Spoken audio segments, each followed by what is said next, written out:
Today I have my aunt Dana DeKalb here with me. And Dana has been teaching violin for how many years now? Over 50. Over 50 years. I literally started when I was a teenager. That's incredible. Yes. How did you begin your violin studio? Oh my goodness.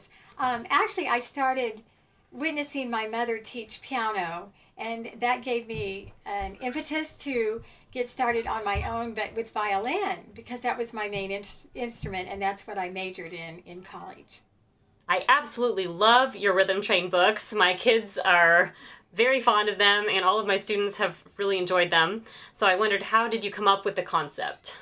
Well, first of all, I love children.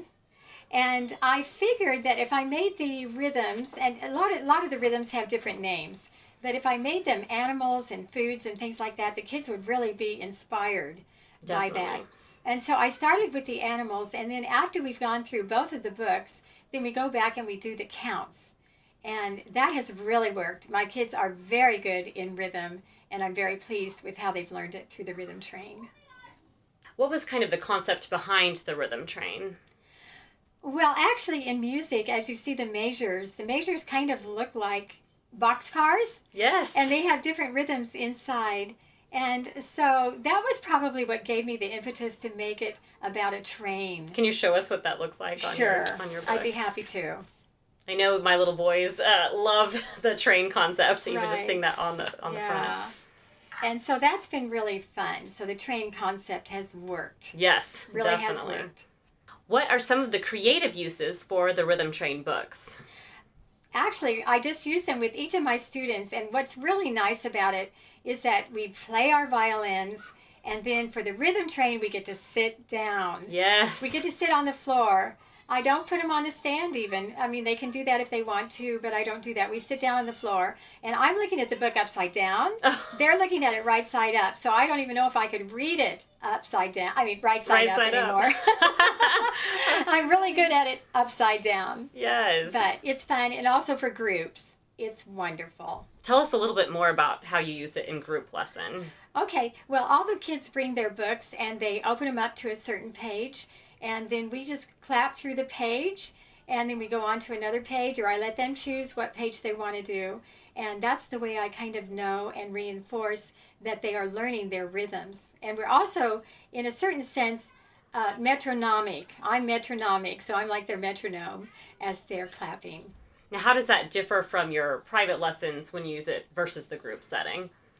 I did pretty much the same thing with the individual children. Okay. We sit on the ground also. And sometimes I did have somebody write me once from Texas, and she said that she taught her kids the Rhythm Train with the metronome.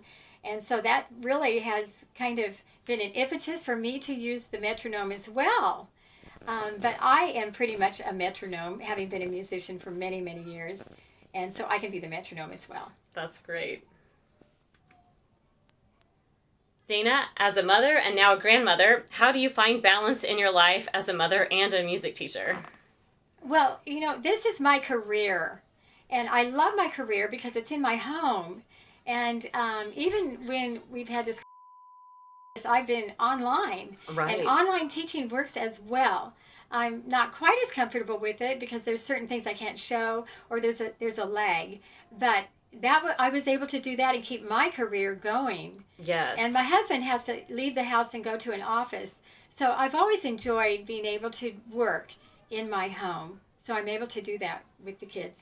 As far as grandkids, I have 7 now. Wow. And they're really fun. But 3 of them live in California and 2 in Colorado. So my husband and I choose times to just travel around to go see all of them.